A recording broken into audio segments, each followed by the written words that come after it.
പിതാവിന്റെയും പുത്രന്റെയും പരിശുദ്ധാത്മാവിന്റെയും നാമത്തിൽ ആമേൻ.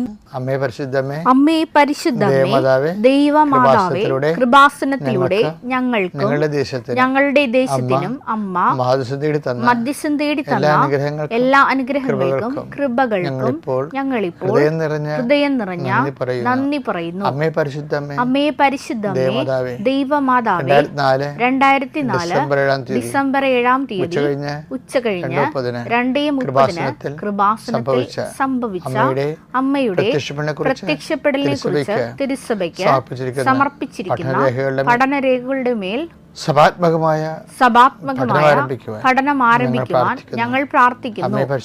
അമ്മേ പരിശുദ്ധമേ, ഭൂസ്വർ ലോകങ്ങളുടെ രാജ്ഞിയായ അങ്ങേയ്ക്ക് ഭൗമ സംരക്ഷണത്തിനായി പ്രപഞ്ച പ്രകൃതിയെ തന്നെ തിരുസഭ പ്രതിഷ്ഠിക്കുവാൻ ഈ പ്രത്യക്ഷീകരണം വഴി ഇടയാക്കണമേ. പരിശുദ്ധമേ, ജപമാല മാതാവേ, സകല കൃപാസനം പ്രാർത്ഥനകളോടും ചേർത്ത് ഞങ്ങളിപ്പോൾ പ്രാർത്ഥിക്കുന്ന ഈ കുടുംബത്തിന്റെ പ്രത്യേക നിയോഗം പറമക്കളെ,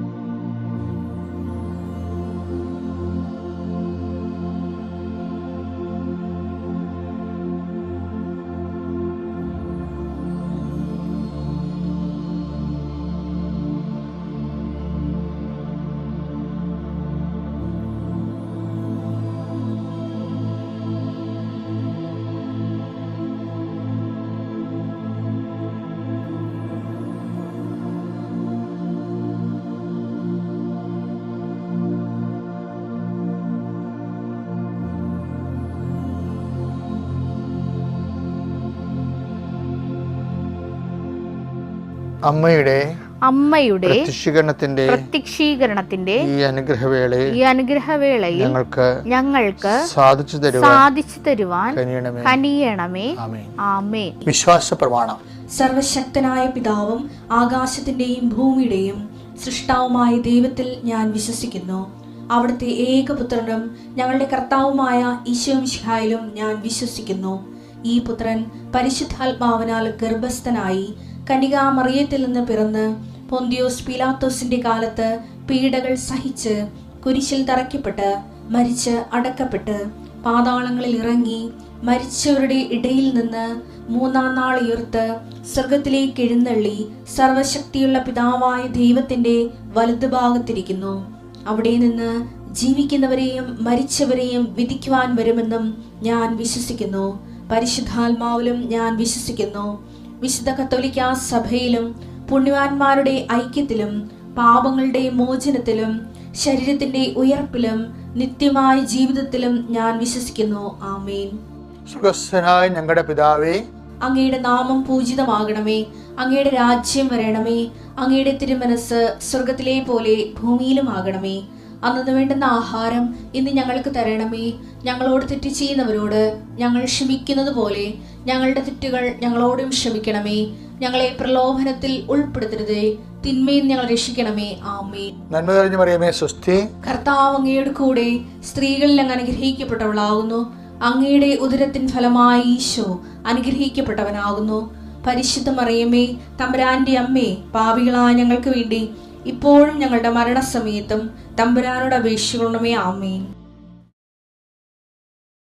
എൻ്റെ കർത്താവിൻ്റെ ഉന്നതമായ നാമത്തിൽ നിങ്ങളുടെ വലത്തും ഇടത്തും ഇന്നത്തെ ജീവിത വഴികളിൽ വലത്തും ഇടത്തും വീട്ടിലും വഴിയിലും ജലത്തിലും കരയിലും മുകളിലെ ഹൃദയത്തിലും കർത്താവിൻ്റെ സാന്നിധ്യവും സഹവാസവും സംരക്ഷണം ഉണ്ടാവട്ടെ. നീ എന്തിനു വേണ്ടിയൊന്നും ഉത്കണ്ഠപ്പെട്ടിരിക്കുന്നത്, ഏത് വിഷയത്തിന് വേണ്ടി നീ സങ്കടപ്പെട്ടിരിക്കുന്നത്, ആ മേഖലയിൽ കർത്താവിന് ഇടപെടുകയും നീ എവിടെ പോയാലും നിൻ്റെ കൂടെ ഞാൻ ഉണ്ടായിരിക്കുന്നത് അളിച്ചത് കർത്താവിൻ്റെ സാന്നിധ്യം, സതതമായ സാന്നിധ്യം നിൻ്റെ കൂടെ ഉണ്ടാകുകയും നിനക്കൊരാൾ കൂടി ഉണ്ടായിരുന്നെങ്കിൽ ആരെയും കൊണ്ടുപോകാനും പറ്റത്തില്ല. പറഞ്ഞ രഹസ്യങ്ങൾ അവരറിയുകയും ചെയ്യും. നാട്ടിൽ പാട്ടാക്കും, വീട്ടിൽ പാട്ടാക്കും, തറവാട്ടിൽ പറഞ്ഞ് കൊട്ടി കെട്ടിയെഴുന്നള്ളിക്കും. അതുകൊണ്ട് ആരെയും കൊണ്ടുപോകാനും പറ്റത്തില്ല, കൊണ്ടുപോകാതിരിക്കാൻ പറ്റത്തില്ല. ദുസ്സംഗതി നിൽക്കണ മക്കൾക്ക് കർത്താവ് തന്നെ കൂടെ വരാനും നീ ഒറ്റയ്ക്ക് പോയാനും കർത്താവിൻ്റെ സന്നിധിയിൽ കർത്താവിൻ്റെ ചൈതന്യത്തിൽ നീ ആ വിഷയം കൈകാര്യം ചെയ്യാനുള്ള ആത്മധൈര്യം ലഭിക്കാൻ വേണ്ടി പ്രാർത്ഥിക്കുന്നു. നഷ്ടപ്പെട്ടു പോയ രേഖകൾ, നഷ്ടപ്പെട്ടു പോയ പണങ്ങൾ, നഷ്ടപ്പെട്ട പൊന്നുകൾ, അന്യാധീനപ്പെട്ടു പോയ വസ്തുക്കൾ, മറ്റുള്ളവർക്ക് ചതിക്കപ്പെട്ടതിൻ്റെ പേരിൽ ജോലി തരാമെന്നും പറഞ്ഞ് ചതിക്കപ്പെട്ടതിൻ്റെ പേരിൽ, വായ്പ വാങ്ങിച്ച് തരാത്തതിൻ്റെ പേരിൽ ഒരു പണി നടക്കാതെ അതിൻ്റെ പേരിൽ വീട്ടിൽ എപ്പോഴും കലഹം ഉണ്ടാക്കുകയും ചെയ്തിരിക്കുന്ന അവസ്ഥകളിൽ നിന്ന് നീ രക്ഷപ്പെട്ടു വരുവാനും നിൻ്റെ അധ്വാന ശേഷി, സത്യസന്ധമായ പണം നിനക്ക് തിരികെ ലഭിക്കുന്നതിന് വേണ്ടി ഈശോനാമത്തിൽ പ്രാർത്ഥിക്കുന്നു. കർത്താവിൻ്റെ ഉന്നതമായ നാമത്തിൽ, സഭയുടെ അധികാരത്തിൽ, കുരിശടയാളത്തിൽ, ദൈവശക്തിയാൽ നീ ഇന്നത്തെ ദിവസം മുഴുവൻ അനുഗ്രഹിക്കപ്പെടട്ടെ.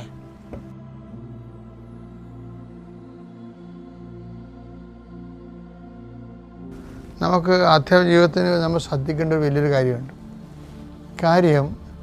ഈ കല്യാണം ഒക്കെ ചെറുക്കൻ കാണാൻ വന്ന് നിനക്ക് ഇഷ്ടപ്പെട്ടാന്ന് ചോദിക്കുമ്പോൾ പെണ്ണ് ചാടിക്കയറി, ചില പെൺപിള്ളേർ ചാടിക്കയറി പറയും എനിക്ക് ഇഷ്ടപ്പെട്ടെന്ന് പറയും. ചില ആൾക്കാർ മൗനം പാലിക്കും. അതിൻ്റെ കാര്യം എന്ന് വെച്ച് കഴിഞ്ഞാൽ ഞാനൊന്നും പറയണില്ല, മാതാക്കന്മാരുടെ തലയിൽ വെച്ച് കൊടുക്കണത്. അവർ നടത്തട്ടെ.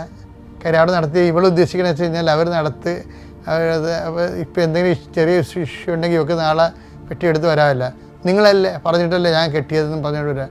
അപ്പോൾ അത് പാവപ്പെട്ട മാതാപിതാക്കൾ ഇവരുടെ സൂത്രം അറിയത്തില്ലല്ലോ. അതായത് ഈ മൗനത്തെക്കുറിച്ചല്ല നമ്മൾ പറയണത്. മൗനം നമുക്ക് പണ്ടത്തെ മൗനത്തിനർത്ഥം മൗന സമ്മതം എന്നാണ്. ഇന്നത്തെ മൗനത്തിൻ്റെ അർത്ഥം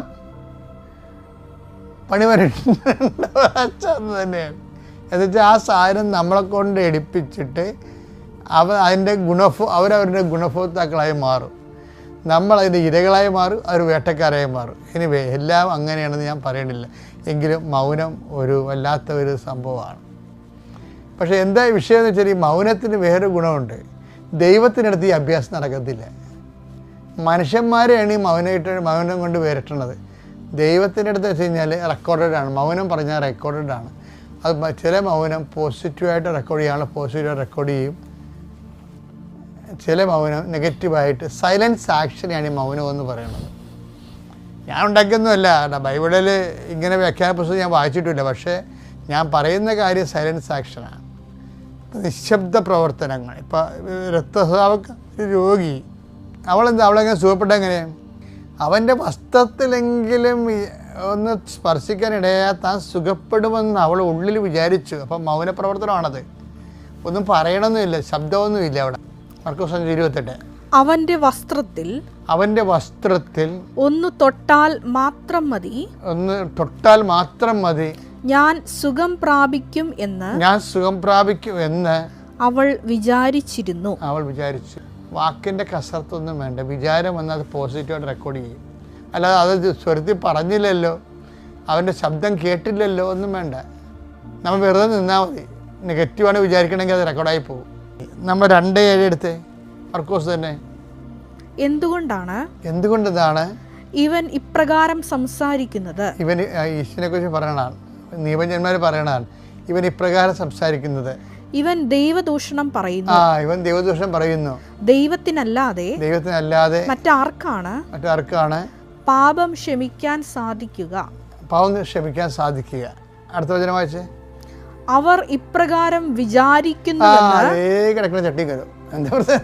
അവർ ഇപ്രകാരം വിചാരിക്കുന്നു എന്ന് മനസ്സിലാക്കി യേശു അവരോട് ചോദിച്ചു. അവർ ഇപ്രകാരം വിചാരിക്കുന്നു എന്ന് മനസ്സിലാക്കിയെന്ന്. അപ്പം അവർ യേശുവിനെതിരെയാണ് അവർ മനസ്സിൽ വിചാരിച്ചത്. പക്ഷേ യേശു അത് റെക്കോർഡ് ചെയ്ത്. മനസ്സിലായില്ല? ദൈവത്തിനെതിരെ നീ വിചാരിച്ചാലും സംഭവം റെക്കോർഡായി പോകും, പറഞ്ഞ പോലെയാവും. ഇവിടെ ഈ മൗനം കൊണ്ട് പണി നടക്കത്തില്ല. നിൻ്റെ മനസ്സിലിരിപ്പെല്ലാം കർത്താവിൻ്റെ ദിവസം. അതാണ് ഈശോ പറഞ്ഞത്, മനുഷ്യരിലുള്ളത് എന്താണെന്ന് അറിയാമായിരുന്നു.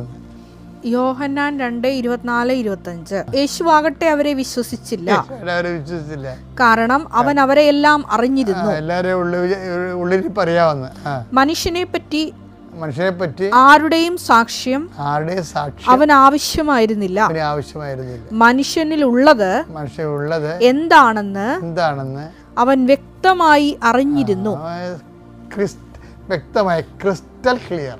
മനസ്സിലായില്ലേ? അപ്പം അതുകൊണ്ട് ദൈവത്തിനെ കുറിച്ച് എതിരെ ഒന്നും ചിന്തിക്കരുത് കേട്ടോ. നിങ്ങൾ ഒരു പ്രാർത്ഥന കേട്ടില്ലെങ്കിൽ പറയും എൻ്റെ കൂട്ടുകാരത്തി അവൾ പള്ളിയിലെ വട്ടക്കാരുമില്ല, അവൾ കാനഡയിൽ പോയി, അല്ലെങ്കിൽ അവൾ ഇംഗ്ലണ്ടിൽ പോയി. ഞാൻ പള്ളിയിൽ നിന്ന് മാറാൻ നടക്കണം, എൻ്റെ വിസ എടുത്തില്ല. അല്ല, അപ്പോൾ നിങ്ങൾ ഉള്ളിൽ വിചാരിച്ചില്ലേ എന്ന് വെച്ചാൽ ദൈവം അത് നെഗറ്റീവ് പറഞ്ഞാൽ അത് വിചാരിച്ചാൽ മതി, റെക്കോർഡായി പോകും. അപ്പോൾ എൻ്റെ മക്കളെ വിചാരിക്കാതിരിക്കുക, ദൈവത്തിനെതിരെ ഒരു അക്ഷരം മിണ്ടരുത്. ചില കാര്യം കർത്താവ് ഇഷ്ടമുള്ളവർ ചെയ്യട്ടെ, കർത്താവ് ഇഷ്ടമുള്ളവർ ചെയ്യട്ടെ. അപ്പോൾ അങ്ങനെ വരുമ്പോൾ ദൈവമാണ് നിൻ്റെ ജീവിതത്തിൻ്റെ പ്രധാനമെന്ന് ദൈവത്തിന് തോന്നിയാൽ നമ്മൾ രക്ഷപ്പെട്ടു.